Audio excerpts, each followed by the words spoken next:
السلام علیکم، آپ دیکھ رہے ہیں 39 نیوز۔ نظر ڈالتے ہیں آج کی نیوز پر۔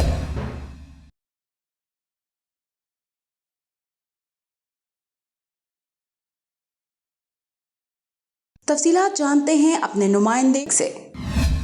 جی، دفاع ختم نبوت عظمت صحابہ و اہل بیت پاکستان شاہ خالد ٹاؤن فیروزوالہ کے زیر اہتمام دوسری سالانہ تاجدار ختم نبوت کانفرنس کا انعقاد کیا گیا۔ کانفرنس کی سرپرستی شیخ الحدیث مفتی محمد حسن صاحب جبکہ صدارت مفتی سیف اللہ ربانی اور مفتی مختار احمد نے کی۔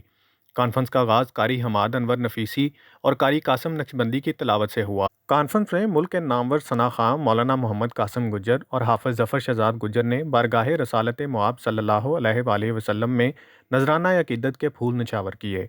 کانفرنس میں جمعیت علماء اسلام کے مرکزی رہنما سینیٹر حافظ حمداللہ نے بطور مہمان خصوصی شرکت کی۔ کانفرنس میں مولانا محمد انس اعظم طارق، مولانا محمد نعمان ضیاء فاروقی اور مفتی حارث عبداللہ صدری نے اپنے اپنے خیالات کا اظہار کیا۔ اس موقع پر علماء کرام مولانا اعجاز جامی، مولانا امیر الرحمان، مولانا محمود الحسن قاسمی، مولانا احمد مختار، بانی محفل شیخ محمد ریاض، شیخ محمد اعجاز، شیخ محمد شباز، شیخ محمد سجاد، شیخ محمد افضال اور ڈاکٹر اعجاز چیمہ سمیت علماء، طلباء، سیاسی و سماجی شخصیات کی کثیر تعداد نے شرکت کی۔ کانفرنس کے اختتام پر بانی محفل شیخ ریاض احمد کی جانب سے آنے والے معزز مہمانان گرامی اور حاضرین محفل کے لیے پرتکلف کھانے کا اہتمام کیا گیا۔ فدا محمد فدا، bureau chief 39 news HD، Lahore. اہم ایشوز ہوں یا ملکی اور غیر ملکی شخصیات کی پریس کانفرنسز، ہر لمحہ باخبر رہنے کے لیے ہمارا یوٹیوب چینل سبسکرائب کریں۔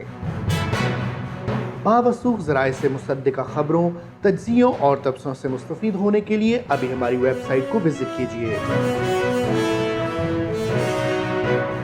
اس کے ساتھ ساتھ آپ ہمیں فیس بک پر لائک اور فالو بھی کر سکتے ہیں۔ اس کے علاوہ ہر ٹائم اوورسیز پاکستانیوں کے حالات اور مسائل کے حل کو جاننے کے لیے ہماری ایپ بھی ڈاؤن لوڈ کر سکتے ہیں۔ ہم کر رہے ہیں آپ کو ہر لمحہ باخبر، کیونکہ ہے 39 نیوز پر آپ کا اعتبار۔